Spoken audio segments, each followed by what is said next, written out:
தளபதி விஜய் அவர்கள் எப்போ மீண்டும் மக்களை நோக்கி பயணிப்பார் நினைக்கிறீங்க? இவங்க அரசியல் இவங்க அமிச்சாங்கன்னா எங்க தளபதி இன்னைக்கு கூட வரணும் வந்துருவாரு. வர விட மாட்டீங்களே, நீங்க தானே வர விட மாட்டீங்க. சரியான ஒரு இது கொடுக்க மாட்டேங்கிறீங்களே. அவருக்கு ஒரு பாதுகாப்பு கொடுக்கணும். ஏன்னா மக்கள் வந்து அவரை பார்க்கறதுக்கு திரண்டு வரதா செய்வாங்க. போலீஸ்ன்றவங்களும் இல்லை இப்போ நம்ம வந்து பெர்மிஷன் கேட்டுட்டு தான் வரோம். அந்த பெர்மிஷன் கேட்டு வரும்போது நீங்கள் சரியான பாதுகாப்பு கொடுக்க மாட்டேங்கிறீங்க. அப்போ யார் வேணாலும் எது வேணாலும் இது பண்ணிக்கலான்ற. இப்போ நீங்கள் ரோட் ஷோ பண்ணுறீங்க, வரீங்க, உங்களுக்கு மட்டும் பாதுகாப்பு எவ்வளோ கொடுக்குறாங்க. அதே மாதிரி நீங்கள் ஒரு வழியை இது பண்ணீங்கன்னாக்கா அதுக்கான அந்த வழியில் நாங்களும் வந்துட்டு போயிட்டு போகிறோம். நீங்கள் அதுக்கான இதுவும் கொடுக்க மாட்டேங்கிறீங்க.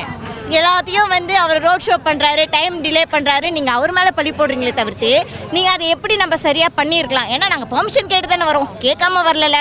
அப்போது நீங்கள் வரும்போது உங்களுக்கு பாதுகாப்புக்குன்னு தனியாக ஒரு வே விடுறாங்களே, அப்போ மட்டும் மக்களை கட்டுப்படுத்த முடியும். தளபதி வரும்போது கட்டுப்படுத்த முடியாதா? தளபதிக்கு ரொம்ப அளவுக்கு அதிகமான மக்கள் இருக்காங்க. வரட்டுமே சார், வரட்டுமே. அப்போதான் அரசாங்கம் எதுக்கு சார் இருக்கு? எல்லாத்தையுமே கட்டுப்படுத்தி நிப்பாட்டுறதுக்கு தானே சார். இப்போ நீங்கள் சொல்கிறீங்க மக்களை எங்களால் கட்டுப்படுத்த முடியலன்னு சொல்லிட்டு அதுக்கு என்ன பண்ணணுமோ அதை பண்ணணும்ல சார். இல்லாத ரோட்ல நம்ம உதயநிதி நடந்து போறாரு, அவருக்கு அவ்வளோ பாதுகாப்பு கிடையாது. தளபதி பின்னாடி கோடான கோடி மக்கள் வராங்க, அவருக்கு பாதுகாப்பு கொடுக்க மாட்டேங்கிறீங்க. பொதுமக்கள் மக்கள் 2026 எதுக்காக தமிழக வெற்றி கழகம் ஆட்சிக்கு வரணும்? நாங்க ஒரு மாற்றத்தை எதிர்பார்க்கிறோம், எல்லாத்துக்காகவும் எதிர்பார்க்கிறோம் நாங்க. ஆமா, இலவசம் எங்களுக்கு வேண்டாம். பெண்களுக்கு பாதுகாப்பு, மெயின் பெண்களுக்கு பாதுகாப்பு. குழந்தை கூட இல்லைங்க, 3 வயசு குழந்தை கூட இல்லைங்க. ரொம்ப அநியாயம் நடக்குது. நம்பி விளையாட விட முடியல, பக்கத்து வீட்டுக்கு அனுப்ப முடியல. வீட்டுக்குள்ளேயே இப்போ நாங்கள் வளர்ந்த விதம் வேற. நாங்கள் தெருவில் ஆடி ஓடி விளையாடணும். எங்கள் பிள்ளைங்க எங்களோட சந்தோஷத்தை அனுபவிக்க முடியல. இப்போவும் எங்களுக்கு வேதனையாக இருக்குது.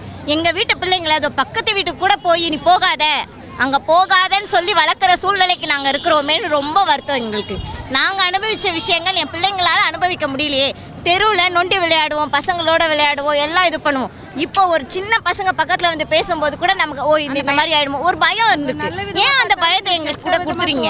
எங்கள் பிள்ளைங்க என்ன பண்ணும்? அதுங்களும் ஒரு சின்ன குழந்தைங்க, அதுங்களுக்கும் விளையாடணும், மற்ற பிள்ளைங்களோட இதுவாகணும்னு இருக்கும். ஆனால் அது எங்களால் கொடுக்க முடியலன்ற ஒரு வழி எங்களுக்குள்ளே இருந்துக்கிட்டே இருக்குது.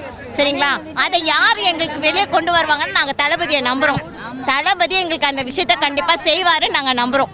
சரிங்களா? நினைக்கிறோம். அதனால தான் நான் ஒரு ஓட் பண்ணுறோம்.